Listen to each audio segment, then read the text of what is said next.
Well, morning everybody. It's great to be here. I nearly knocked myself out just now.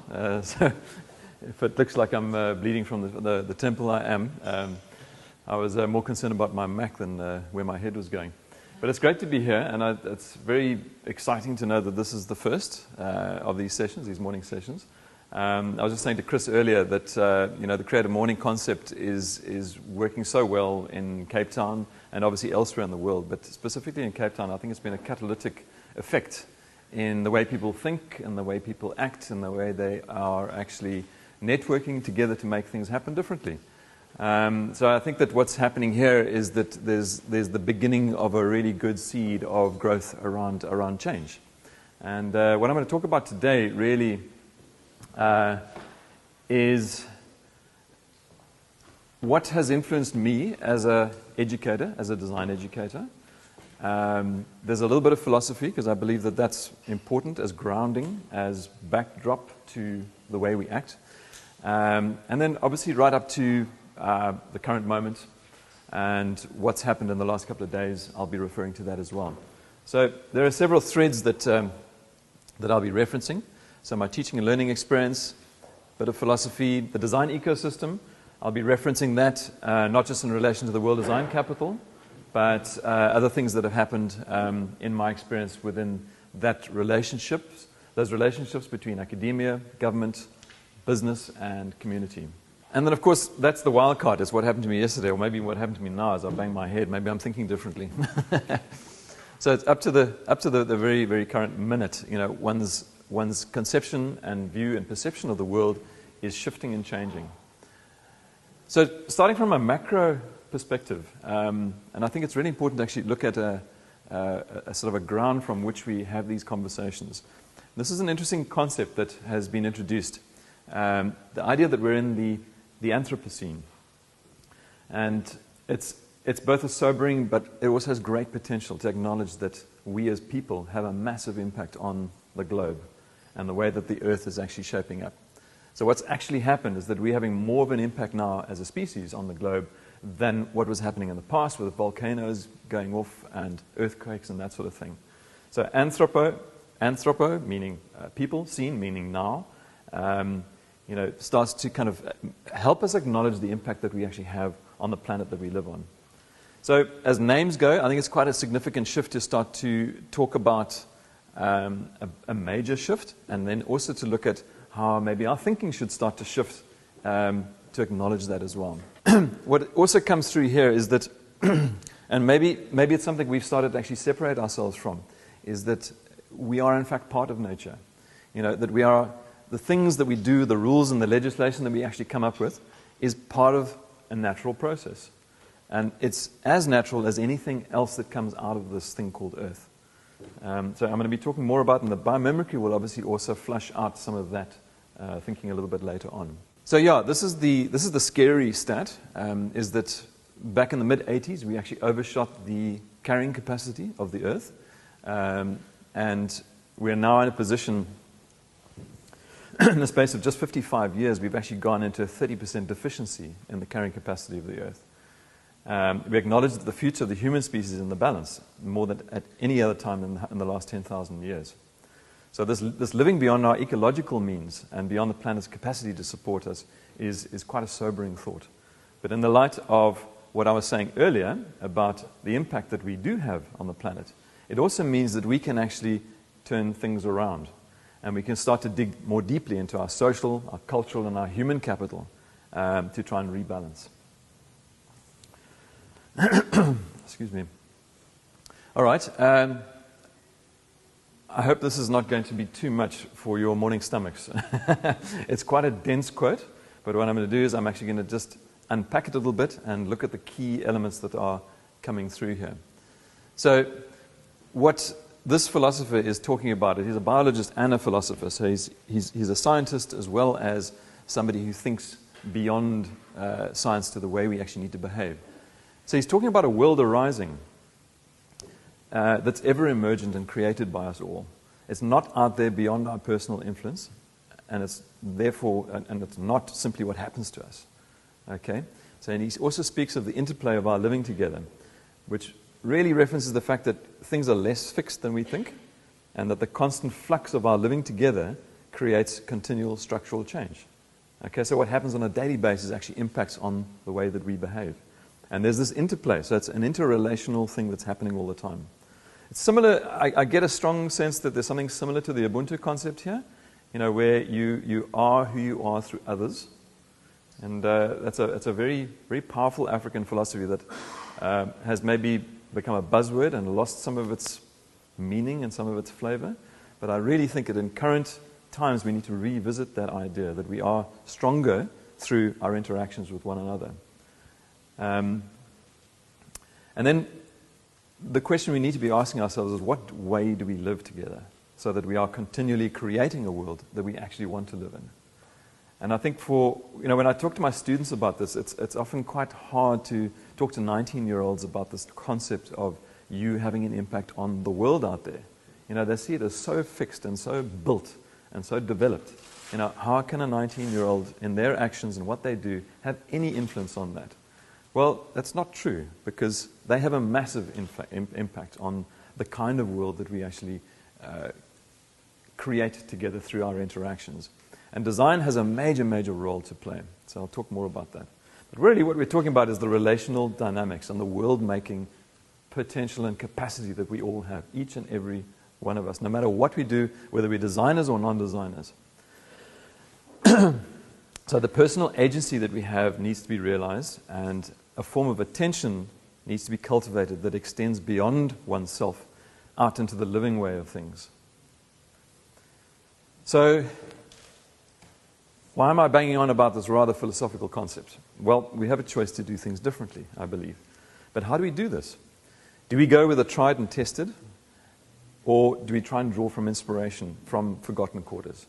You've all heard reference to indigenous knowledge as a system of knowledge that we have possibly lost touch with and have forgotten. That's one aspect of trying to kind of tap into knowledge and wisdom that's actually around there and around us that we've actually lost contact with. What I really like about this quote from William Gibson is that the notion that the future is in fact here, so it's unevenly distributed in different little pockets around the place. I believe the designers are really good at picking up on these traces of the future, sniffing them out and then amplifying them to their audiences. The question, of course, arises that how does design amplify the good while allowing enough experimentation for people to co-create these futures that are worth having, that I'm talking about? So design can also do a lot of damage. It can actually sniff out the wrong kinds of future actions and futuristic elements. We need to have some sort of guiding principles and some sort of ethos to help us not make those mistakes. And that's really the thrust of my talk. Okay, so I promise you, this is the last heavy statement of the day. Designs. That sounds like one of those little Chinese puzzles, one of those kind of mental gymnastics that you need to do. But if you think about it, what I love about it is it's 2 words only, but it's referencing a whole lot of really important stuff. Design designs us. The designs that we create, whether it's things or systems or processes, have a direct impact back on our behaviors and the way we think and the way we interact with one another. We need to be conscious of that. So if you think of how your smartphone has impacted on your behavior regarding photography, video, buying movie tickets, or publicly commenting at events, that little device has changed completely the way that you interact with your friends and your family even, for some good and also for maybe some bad, some people might argue. So bad design can create lasting harm if carried out without careful consideration of some essential guiding principles. And these principles have nothing to do with aesthetics or disciplinary technical specifics, but more to do with process and intent. This is what I read yesterday, okay, and I was just struck by how honest and upfront it is. Okay, so some of you might be a little bit cynical about the fact that it comes from Apple, and you think of them as being a major profit-mongering operation. They're highly successful. They're one of the world's, well, in 2013, they were the most successful business in the world. But what I like about it is that it's very upfront about this idea that technology allows us to do absolutely anything. So that phone that you've got in your pocket could be any shape. It could do any number of things. And a lot of products that are produced today do just that in a kind of a bloody-minded fashion. Okay? It's like we can do it. We have the technology to do this sort of thing. So we're just going to simply do it and foist it upon you, the consumer.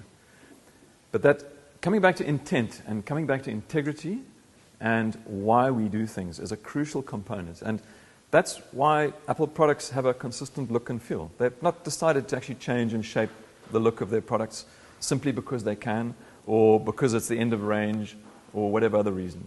Okay, I don't work for Apple, and moving on. Okay, that also I quite liked is this the sense of carelessness and the issue of design being careless and not being thoughtful enough of the impacts of those design decisions. And it can be seen as personally offensive and even offensive to cultures and to fellow human beings if we don't think through carefully the impacts of our design. Okay, so there's plenty of the unintentional to go around. And we've got our own very highly visible examples of carelessness and poor intent, where bad planning resulted in these unfinished highways. So, there are a whole lot of reasons, and people come up with all sorts of ideas as to why this happened. City ran out of money, traffic volumes weren't what they figured they were when they did the planning. There's even a story that there was a guy who had a shop at in the way, and he wouldn't move, and the city wasn't prepared to actually pay him to actually move his business. So there's a whole lot of things that might have contributed to the fact that that still remains unfinished. And also maybe from an engineering perspective, I maybe actually found out that it was a meter off where they were supposed to join. So, that was part of a grand urban design for Cape Town back in the 60s. And, we need to be careful of this kind of thing because it has a major, major impact on our notion of who we are. Of course, it's become a bit of a landmark, and, the movie industry has taken advantage of it, and that's fantastic. In some way, we do actually kind of roll on from these mistakes or use them to some sort of advantage. Okay, very simple bad design can have major global consequences. I don't know if anybody recognizes that. That's a ballot form, and this comes from the disputed count on presidential votes in Florida in 2000. And the error crept in when this butterfly ballot paper design. And the way it works is that for ease of use, there were these little holes that you simply had to punch a pen through and indicate which person you were voting for. So the design and the layout of this thing was problematic because, although the Democrats listed as second on the left-hand column, they are the third hole on the ballot. So what happened was that if you wanted to vote for Al Gore, you pushed your pen through the second one down, thinking it was correlating with the second one down, and you inadvertently voted for the Reform Party, which ultimately caused George W. Bush to come into power. And you could say from that, we might be a very different world today if we didn't have the Iraq War, etc., etc. So that's a little slip-up, which could have been sorted out by some user testing, for example. And, of course, Florida, there's a lot of retired people who live there, a lot of elderly people. Maybe their sight's not so good. So that error just compounded. And it was a bad piece of design for the particular place where that, what do they call it, a swing vote, was highly, highly critical. So from a graphic design perspective, this is often an example that is cited for how important it is to test your design before you actually roll it out in the real world. Ironically, since then, and that was back in 2000, the US has spent more than $3 million on shifting from paper systems to electronic systems. But the problem persists because they haven't actually looked at simple layout, design layout, even when you are working on a tablet to address those kind of issues. So again, technology is fantastic and shifts from paper to digital is great, but we need to be constantly assessing the designerly thinking that goes alongside of the tech development. A rather happy example of how design designs is this one. When the guy who invented the polio vaccine got stuck in a rut working in his lab, hitting failure after failure, he took a break and went to stay in the lovely quiet hills in Italy, in a 13th century Franciscan monastery. And in that space, which directly contrasted with his lab, he was able to make the breakthrough discovery that led to the vaccine, that has brought the number of cases per annum down from what in 52, just 58,000, to about 220 cases are reported annually now. So that breakthrough was impacted by his environment, and this is what he wrote a couple of years later. He talks about the spirituality of the architecture, so inspiring to do intuitive thinking. Now, for a scientist to be using the word intuitive, that's a very interesting choice of word. So he's talking about the historical nature of the space. Obviously, you know, those monasteries are beautiful in that they have lots of light, natural light coming in. A lot of fresh air is allowed in. So it's a good, conducive space to actually maybe think differently. And if we think how daily we go to the same place of work and we sit in the same office and we are exposed to the same visual triggers, how creative can we be in that sort of behavior mode? Maybe we need to actually get out more and shift our behaviors. That's why today's cool, because you guys are in a different place. You're not in the office. And I think that, you know, that shift of behavior is a critical factor in encouraging different thinking. So what I'm interested in is why these words are surfacing today.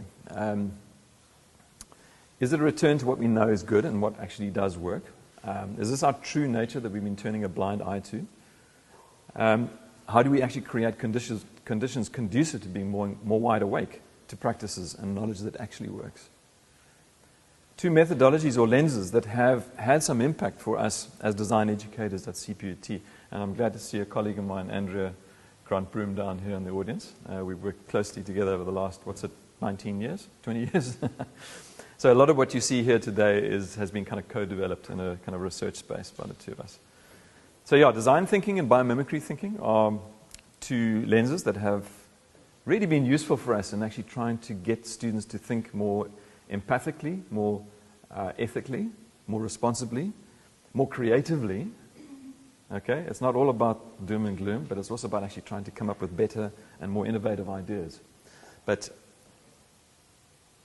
collaboration is a key word here as well. So there are many overlaps and intersections that between these two things, design thinking and biomimicry thinking. Many overlaps that augment and support one another. And my particular interest is to find ways of hybridizing these two approaches, to find the best of both. Okay, so design thinking, hands up who knows anything about design thinking. Lovely. How many students have we got here, by the way? Whoa, not enough. Lauren? We need more students. Okay. And how many architects have we got? If I could just have a see if... Okay. And say graphic designers or advertising people? One man. Okay. And interior design? Okay. Urban design, urban planners? Okay, cool. Engineers? One. Yes, I spoke to you earlier. Okay, so, and then we've got artists. We've got people who are interested in this community and the upliftment of this space, and a whole lot of other professions, which is fantastic. I love that as a mix. So design thinking is something that all designers know, and we do it intuitively. Why the hype? Why the buzz?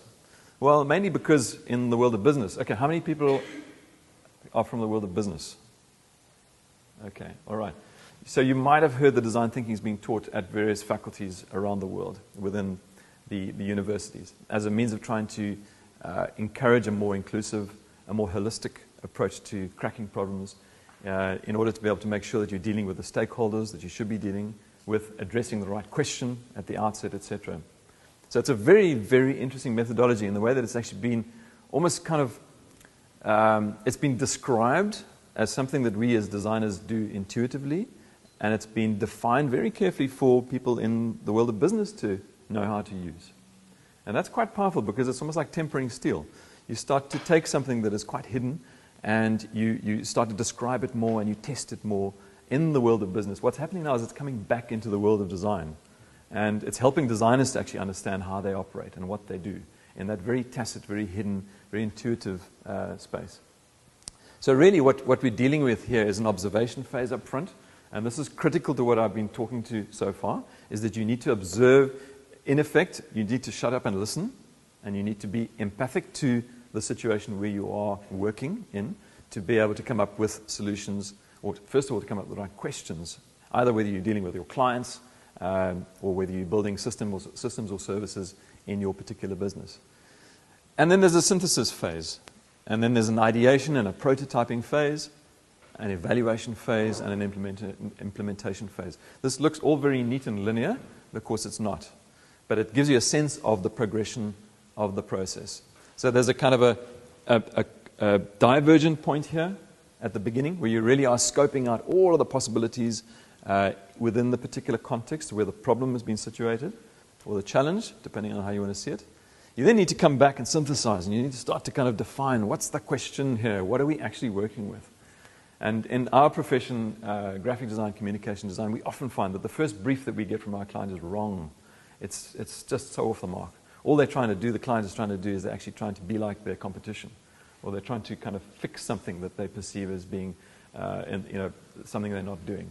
But the contra brief, which is an Italian approach, and you'll find it in architecture, the contra brief then bounces back, and it's up to you as the designer or the architect to actually develop that method of challenging your client or taking your client by the hand and maybe engaging them in a participatory manner to actually really come to the issue, the real challenge.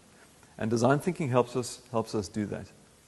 The ideation and prototyping, again, that's a kind of a divergent brainstorming, blue sky thinking. You want to open up as many possibilities as possible. And then again, you come back down to an evaluation phase, and the actual doing then follows, and the implementation. Okay, so I mentioned the other kind of methodology or lens. We like to term it as a lens, biomimicry. These are the things that it is. It can be a design and leadership discipline. It always seeks sustainable solutions. It's a branch of science, but it's more than that. It's a problem-solving method. It's an ethos, and it's a stance. And a new way of valuing and viewing biodiversity. I think these are very rich things that biomimicry speaks to.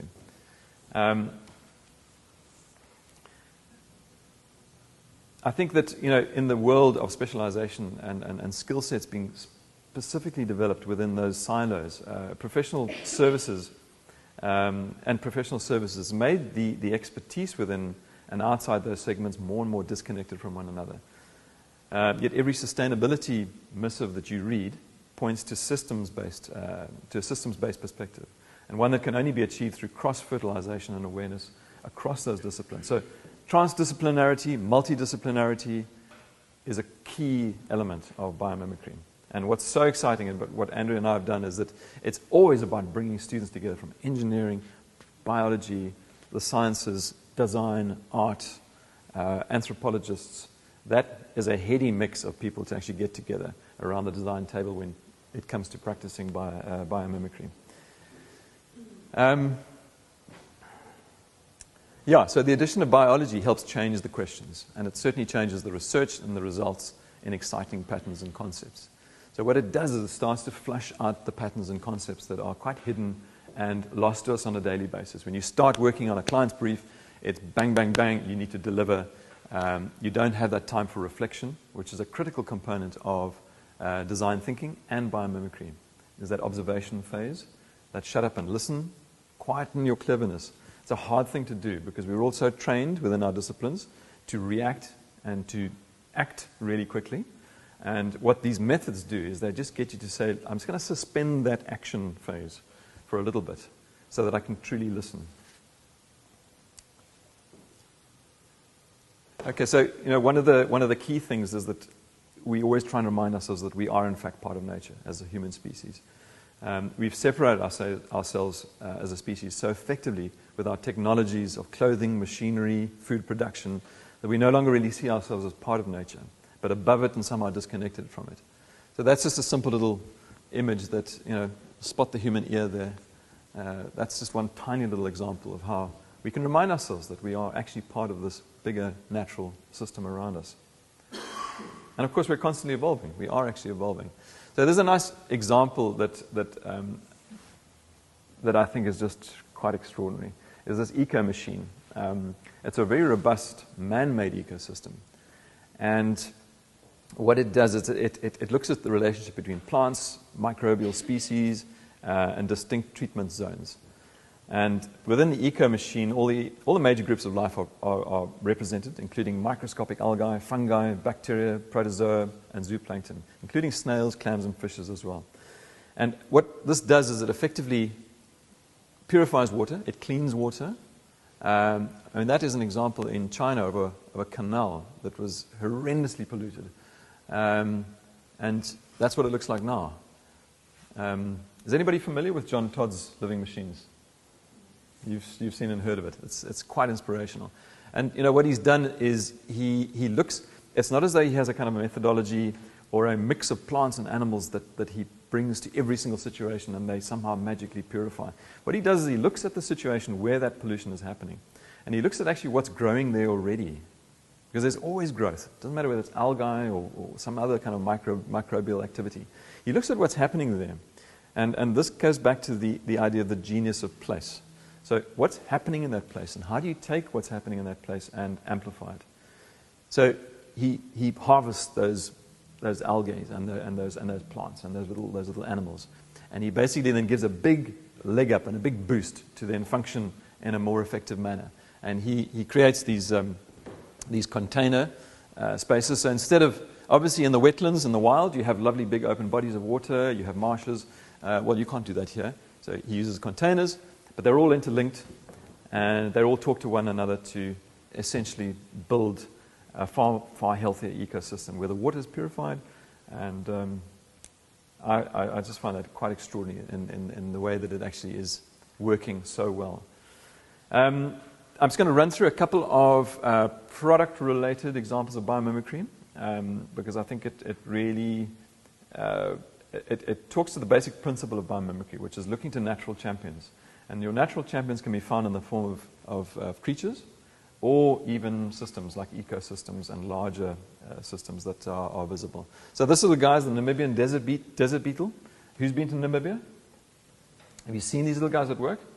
It's the most extraordinary thing. He's not catching the rays there. He's actually catching the moisture from the air. And because of the angle that he's at, the water then dribbles down his body. It's got little grooves, ends up at his mouth, and he takes a big drink of the bubble of water that collects at the bottom there. So that product on the right-hand side is what has been inspired by looking at his strategy. It's called the dew bank, and it collects water, and it's even got a little a drinking spout there for you to use. Okay, the Gecko Foot is maybe something that you're more familiar with. The tiny hairs, those are tiny, tiny little ridges of hairs, enable the gecko to actually hang onto the wall. And what they've now done is they've actually developed a product which can lift huge weights. So something like the size of a business card could actually support over 300 kilograms. This you'll remember from Beijing, the water cube. It's based on a structure of soap bubbles, giving it a natural feel, and it also has earthquake resistance. So the walls of the rectangular facility are made of large bubbles, both in form and function. And each bubble is a pillow of rugged plastic. The bubbles, which are just 0.008 inches thick, trap the hot air from the sun, and that's then circulated back into heating the pools. The plastic is resistant to damage from sunlight, weather, and even the dust, because Beijing is a grimy place. That fallout of dust is unbelievable. It's really easy to clean. For purists, of course, the water cube doesn't qualify as biomimicry, as the bubbles are a physical and not a biological phenomenon. But I'm throwing the net wide here. This is, again, something that you probably are very well aware of. It's probably the most commercially successful example of biomimicry, Velcro. And this happened back in 1952 when a man was walking with his dog and these burrs stuck to the animal's hide. And under the microscope, he saw that there were these tiny little hooks, which he then mimicked. And we have Velcro as we know it today. These are the guys, fireflies. When they light their fires in their bellies, the radiance is amplified by the anatomy that has sharp sort of scale-like, jagged scale-like features.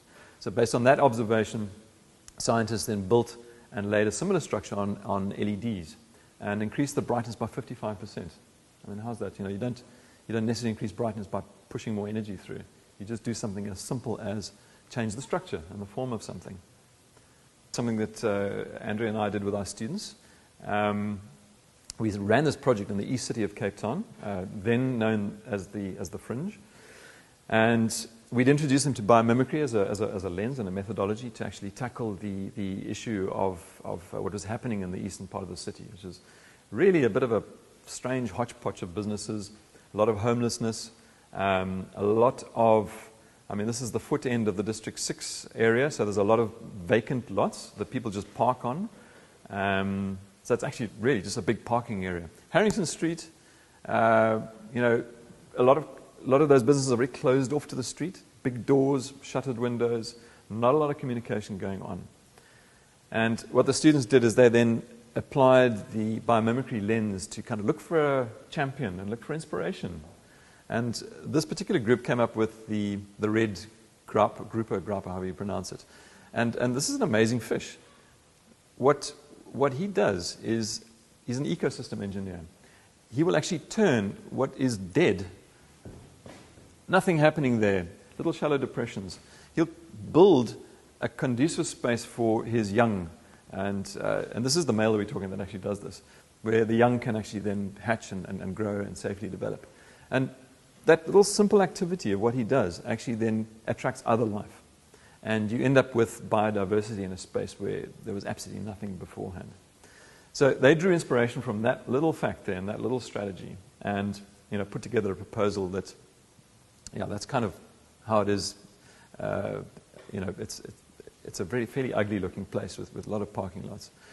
And they came up with this solution here which looks at how do you make this more attractive and how do you make it more accessible and more visible so that people can actually see what's going on in the buildings, so that there's more activity that is being broadcast to the public so that the public can actually then participate. I mean, they came up, you know, what we do with the students, we try and encourage them to actually really think big. You know, so they had this lovely idea of raised balconies and living walls and that sort of thing. But the reason why I'm actually citing this is that what's happened currently, has anybody been in Harrington Street recently? Okay, some people. You probably would have noticed quite a significant change. And what's happened is that we actually have our very own red grapper alive and well. And he's actually known unofficially as the mayor of Harrington Street. His name is Stephen Harris. I don't know if anybody knows Stephen Harris. And he's a fascinating guy because he's literally out on the street. His office is out on the street. And what he does is he enlivens that place. So there's a garage there that he's converted. They're busy converting this real problem. This was a major problem for Harrington Street because these guys were selling cheap liquor to the homeless and just exacerbating the problem within that space. It's now turned into something that looks like that. The windows are clean. They've had all their paint taken off. This is just early stuff. It was a ping pong tournament to actually get young people to actually come in here and use the space, imagine it differently, get some wall painting going. And what Stephen Harris does is he also runs the bank, which is across the road, which is another creative space for exhibitions. There's 75 Harrington Street, which is a 4-story building that is now a creative hub space for creatives, designers, crafters to actually hire space at a very, very reasonable rate. And you then have the power of people, like-minded people working together. And of course, we see that happening all over Cape Town. You know, Woodstock Exchange is a classic example. So these previously barren spaces are now becoming creative spaces for experimentation and play. We've got food trucks. These are pop-ups. So we're starting to find things that are challenging the business as usual mode of operation. And of course, lots of exhibitions and things that are now very, very visible to people on the street. Coming back to the design ecosystem and what's impacted on it, the World Design Capital last year, warts and all, it had a lot of problems and issues. It's difficult setting up a company to deliver on a project this big for an entire year. That was a major thing to try and do. But ultimately, what happened is that we've got these very interesting kind of sectors now starting to emerge. And these are the projects, at least these are the sectors that the projects have impacted upon, especially in education. So education that elevates, education that actually uses new methodologies and new practices. The ripples that you see, you know, just indicated around here, you see intersections happening between these ripples. We've got some very deep roots going down from the projects that were established. A lot of them are legacy projects. They actually roll on further. into the future. And what essentially has happened is that these ripples are starting to emanate, connecting citizens with the public sector and strengthening the design and innovation ecosystem. It's been unearthing new talent amongst designers and non-designers alike, surfacing the empathy quotient and taking Cape Town global. Of course, that's what the WDC really did effectively, was the marketing and the PR around the event took us into a global space. So how are we doing time-wise, Lauren? Okay. I think what I'm going to do is I'm going to wrap up quite quickly and then just quickly talk about something that I'd like to put out as a challenge to you guys. These are just the life principles, incidentally, for biomimicry. And it's very interesting to actually kind of look at events or products or systems that you're organizing and see where can you actually tick off on these key components. So if you're wanting to actually download material about biomimicry, go to Biomimicry 3.8, and that is the global network. And there's a lot of material that you can actually download and use there to help guide you as you go through these processes. It's quite complex. It's a very good idea if you actually want to introduce biomimicry into any of your worlds, is to get hold of us, and we can put you in touch with people who can come and do some training, some introductory workshops, and then also to look at the lifelong journey, the learning journey, which is really pitched at everybody from students right through to people who are practicing in the world of work. So the last thing I'd just like to quickly say, and the reason why it's here is two reasons. The Open Design Festival. Has anybody been to any of the last two Open Design Festivals in August at the City Hall? Okay, so great. This is the challenge, is that I want you guys to actually become an arm of the Open Design. And it works on a distributed model. The City Hall is the main hub, the main focus, but it relies on satellite venues. And I think that for this particular initiative that's happening here, it would be really awesome for you guys to consider, A, hosting something at the City Hall, but even better, actually do something out here, which we can put into the program. And there's some of the DNA of biomimicry happening here. At least some of those principles that I spoke about are applicable to the Open Design Festival. This is organized on the smell of an oil rig, I can promise you. There's a lot of volunteers who work on this thing, and it's a very interesting method where you effectively create a website and you invite people to come and tip in their content and to come and run workshops and host talks and do that sort of thing. So it's a very simple model that it's actually built on. And we had to do it that way, and this is an initiative of the Cape Town Design Network that I work with.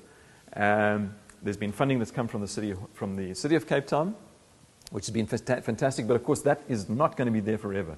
We have to now robustly move to a funding model and a business model that's going to work for us going forwards. So these are the many sectors that are impacted on by the Open Design Festival, and I think everybody here will see themselves in one of those little nodes there. It's a citywide event, and it's inclusive of the entire metropole. So those are the current funders. These are some of the outcomes, and critical to open design, which is why it works in the theme of the talk today, is that it's about open source, and it's about openness, rather than an exclusive domain of design being there for the practitioners of it, and people who can afford to go to lovely events like the Design Indaba. We're trying very hard with this event to actually kind of open it up, and specifically education-wise, school kids. We want school kids choosing to do design for the right reason, not as a second choice. And I think that open design goes a long way to creating a very accessible platform for knowledge generation of what design is and what it can be. So it's about demystifying in a huge way. Okay, so these are the stats. It's just gone from success to success over the last couple of years. We've only had 2 in 13 and 14. These are the kinds of things that happen. I think you guys you have participated in the past in a talk session or... Yeah. You can have open studios, you can have open galleries and shops. We have got a fabulous website, and what happens is that you just get a boost to what you're doing if you're seen through the lens of this Open Design Festival.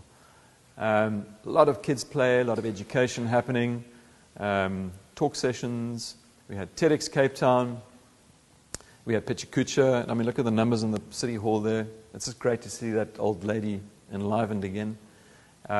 Workshops, of course, the key thing is it's interactive. You know, it's not a passive consumption of something that you often find with conferences or expos. It's an interactive experience because that's how people make sense and how they make meaning.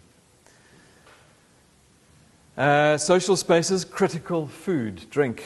You know, that's absolutely essential here. And this is where the real conversations actually happen. And this is where the real networking happens. There's kind of really thought-provoking, provocative elements. There was last year and will this year be space for some of the creations that will be going to Africa Burn. So, again, it's a kind of almost like an upcycling and a recycling of stuff. And because a lot of people, you know, who don't go to Africa Burn never see that kind of stuff. So why in the hell shouldn't we actually have it in our city centre? There's some of our student projects, the Formula student car there, which raced in the UK last year. Architecture, alternative systems. There's a very funky look and design collateral that's been developed by Infestation Agency.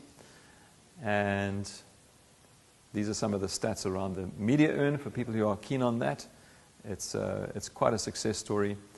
And that just gives you a sense of the festival growth over a very, very short period of time. So we want to make it even bigger.